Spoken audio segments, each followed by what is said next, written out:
scared that this didn't end up working out this the way I wanted it to, but it's okay because it's my first time making this. Oh my goodness, look at how cute. I'll just show you the one. Oh, look at how cute. Oh, it came out so pretty. Oh, I'm so excited. So here is a little patch I was working on, right? It's not the best, but like, I don't know, maybe I'll do more stitch work around it. I kind of just like it the way it is right now. It's supposed to look messy. It's not supposed to be like clean stitch, but this is the next patch that I kind of want to work on. This is kind of what I've got going as an idea right now. Yeah, I guess I'm just a hoarder. Like, I always have like extra. I feel bad getting rid of fabric because I know I could do something with it, and I never really play around with sewing, or I haven't since I was a kid. I used to make clothes for my Barbies and stuff like that, but I never ever tried it. I don't think so when it came to my own clothing. So this is a pair of overalls that are just a little boring for me, so I'm just trying to like spice it up now that it's fall. It's October 1st, and yes, I am sick, but it's a lot better than it was a few days ago. But yeah, I will show you this when it's done. So this is the patch. It's a little bit messy, the patchwork, but I kind of like it that way. It started off clean, and then I realized, wait, how the hell am I getting in here to get the needle through? So the only option was it being messy. I wish I would have paid more attention on this side, but it's okay, just don't look there. But now, I don't know if I want to put that in there. I kind of do, but I don't know if I really want it in the middle like that. Maybe in the top. Hello? The top like that, or the bottom over here. Kind of hide some of that. Or down here.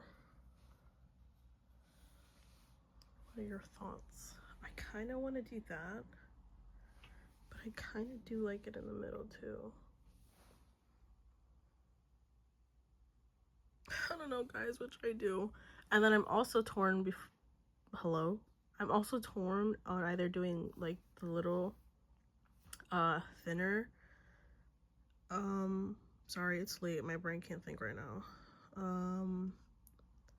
What is this called? String? Thinner string or thicker string? I don't know, guys. What should I do? Okay, so the stitching ended up being a brown instead of a black. I didn't really pay attention to it, and then I don't know. I don't hate it. Like, from over here it kind of looks funny looking, but I like it that way. Like, I like that it doesn't look perfect. If anything, I could just break it, like break the stitch and redo it if I really don't end up liking it at the end, but I'm gonna leave it for now. And then this is my plan for the back. So following the stripe, but now we have it horizontal, and then I cut up these stars, and then to make it a little bit matchy, like this one will be in the bottom, this will be in the top, and then this one's mostly gray and this one's mostly black, and then this one will have the pink and this one will have the blue. I initially cut up these pieces because I was like, maybe I could also continue with the mix match and then have like this up here and then this one down here, but then I realized these two stars look exactly the same, and then I felt bad, so I'm not gonna do that anymore. So maybe I'll do something with this. I'm not gonna throw that out yet, but yeah. But this is a tomorrow thing because I have to be up early tomorrow for work, so. But I just had to put it in place now so I don't forget that that's what I wanted to do.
it ended up drying and cracking pretty bad. And I haven't touched it in months since I first did it. And I was like, you know what, today I might try and fix it. But I don't know, I don't feel like this is really fixable. So I think I'm gonna try and just take everything out and maybe do it again. I don't know. What do you guys think? So I ended up breaking it off, putting a new layer of clay but adding texture.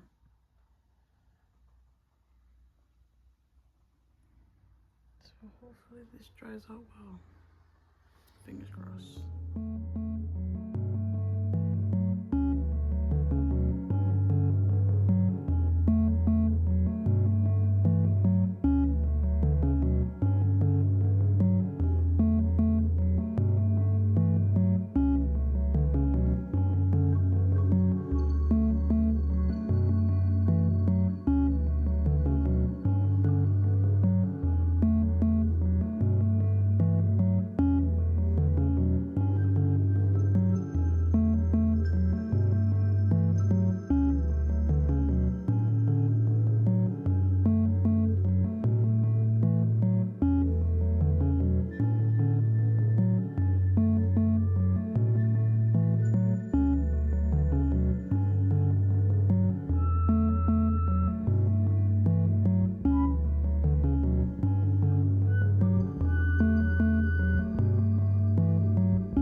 Here's an issue that I'm having.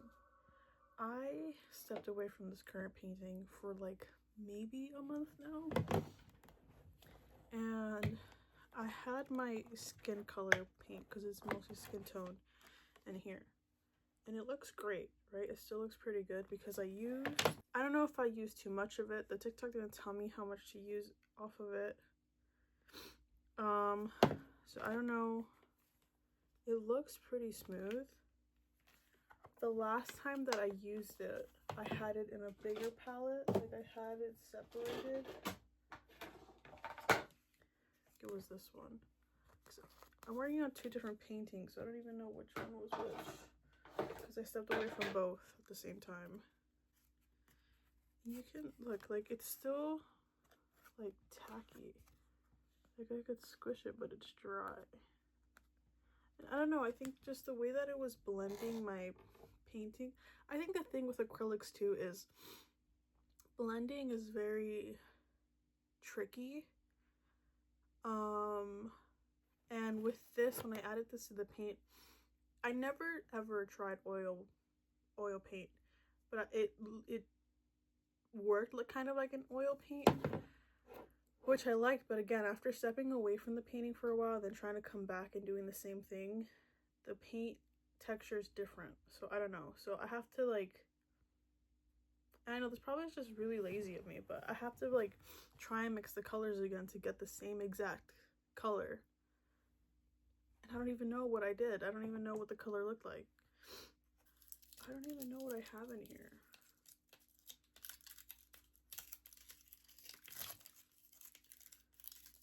It says pinks and reds.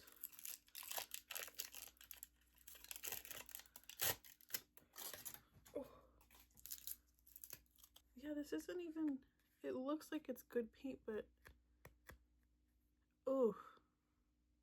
Lately, I started off doing my art stuff as like, okay, yeah, this is bad too. As like, oh, I need to make bad art in order to make good art. And then it's not that I necessarily got cocky with it, but I think I have an issue. Whoa. I don't even know what this was. Look at this. This one seems to still, yeah, this one's really good still.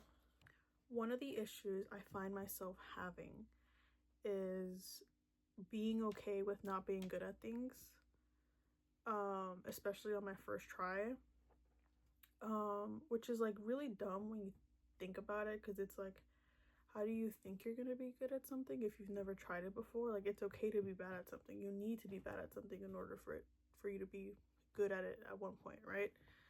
So yeah, I don't know. I think when it comes to painting too, because it's not like, it's kind of different, you know? Like, I've tried, like, I've made my mistakes with this one, and one of my biggest mistakes that I made with this, and I didn't notice it until like halfway through the painting, is that it's not centered. It's at an angle.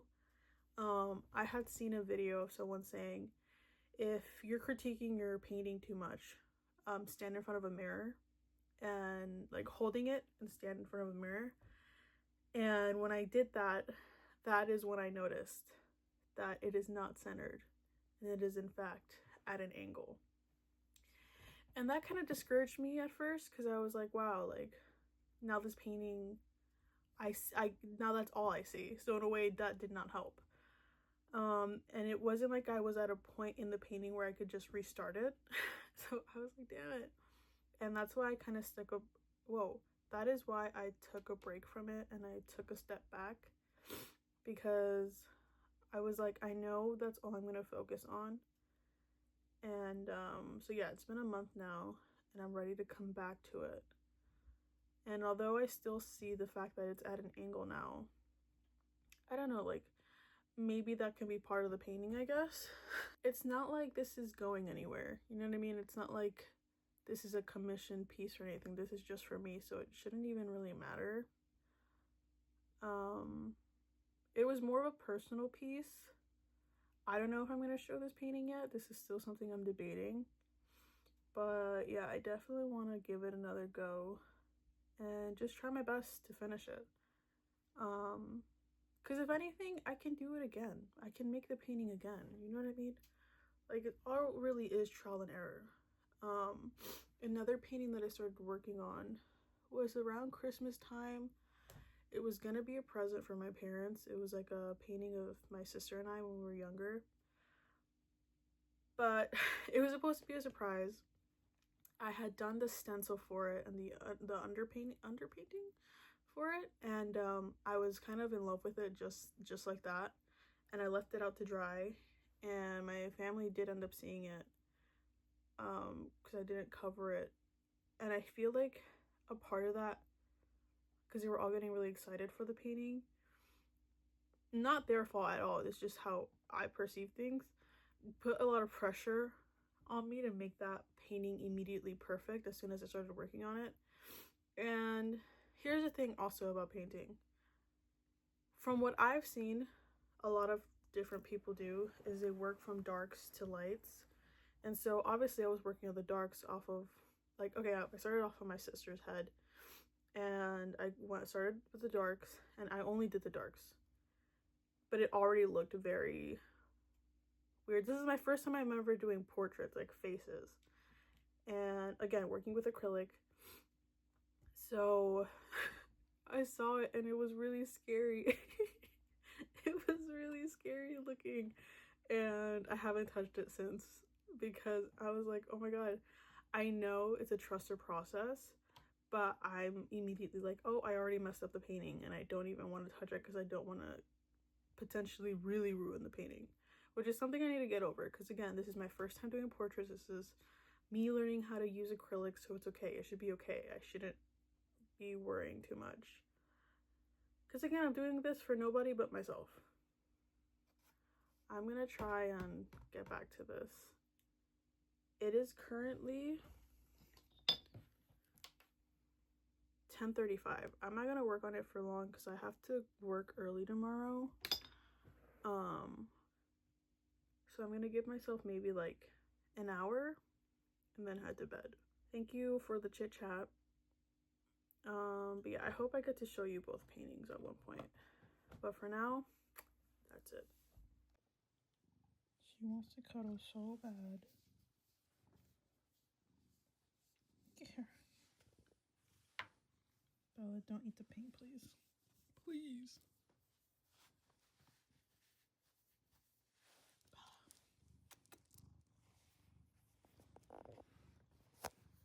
Bella, hey. Hey. Dude, you look over here.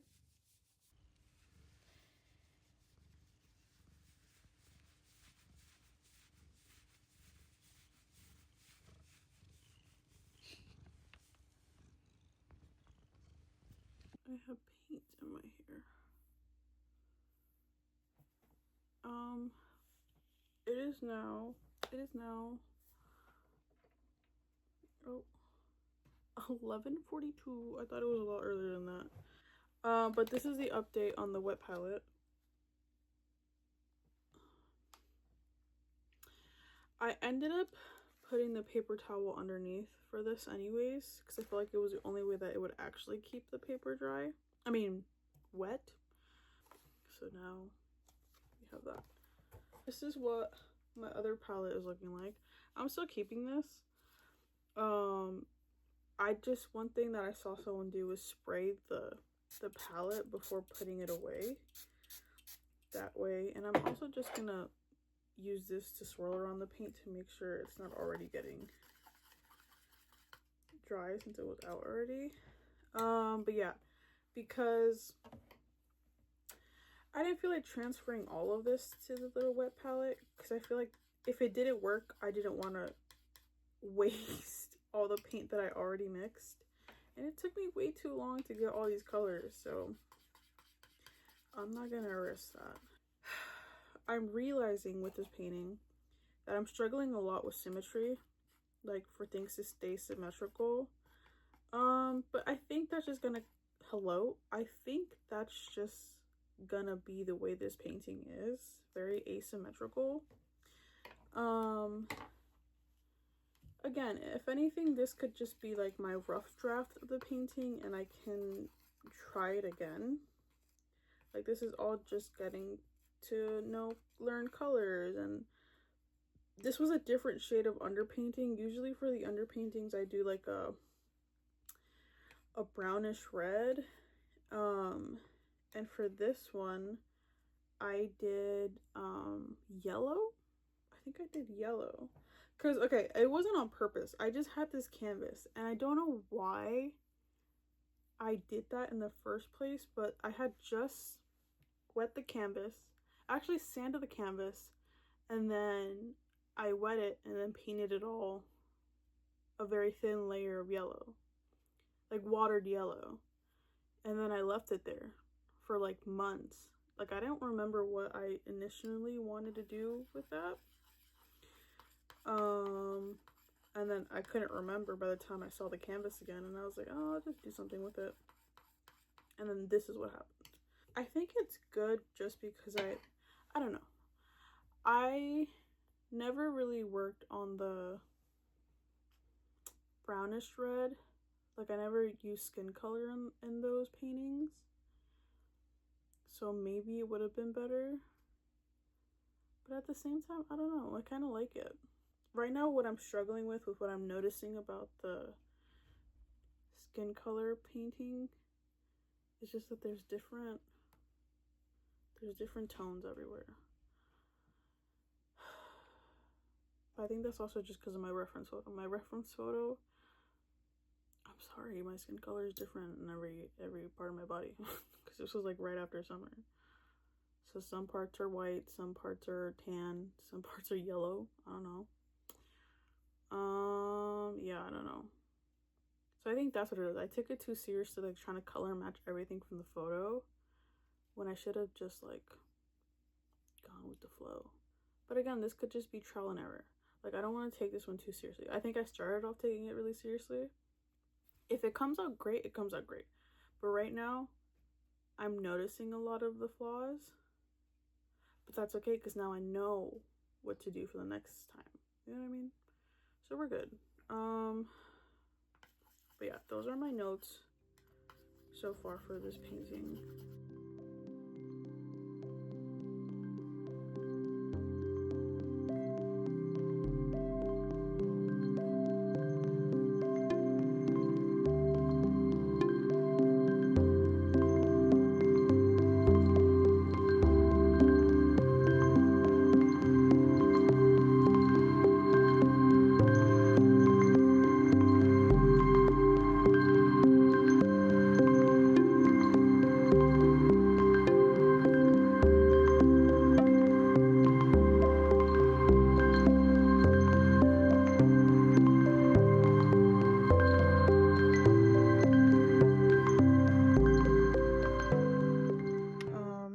This is after me punching it and kneading it. I was wearing gloves because, as you can see, the glove stopped there. It gets really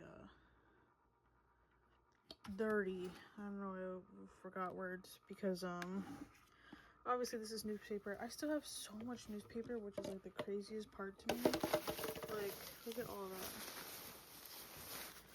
So I just know I'll be good for a while. I bent this one a few times, so I had to just go in with my hands. But yeah, this is the consistency that we're at right now. It just looks like a whole bunch of junk. But I'm supposed to now let this sit overnight, and then tomorrow I can blend and add glue and other stuff to make it more clay-like. But yeah, this is the, don't mind the rest of the, I don't want to show the rest of my room because it's a mess, but yeah. It's the next day, and this is what there's some paper on the side. This is what it's looking like. I don't know if this is what it's supposed to look like. I'm assuming, yeah. Especially because it's more moist here in the bottom. Just have to move it around a little bit. And now I'm going to blend it. So it actually becomes more of a mush. And then, I don't know, depending on what the consistency and like texture is, I might drain some of it. And then we'll add the glue. Yeah. So this is all the paper drained as much as I could. I still wanted it a little bit wet. I didn't want it like bone dry either. Yeah, this is a big ass bag. The bucket is all done. And this is all the water that was drained. It's pretty nasty, but because of all the ink from the magazine. So yeah, it took me way too long to do all of this, I'm not gonna lie to you. But we've done it. Next step is adding glue. This is what it looks like putting it back in the bucket. I have added vinegar and salt. Don't ask me why, I'm just following a recipe. And now we're going to add the glue. Yeah. So this is the clay. It looks a little bit more wet than I would have expected it to be. But it's clay. I kind of want to keep it wet. People are saying that it's okay if it's wet. So I'm very excited to use this. I use this plastic bag to help knead it. So this is pretty big boy over here. But yeah, this is really exciting. I made clay out of paper. How cool is that?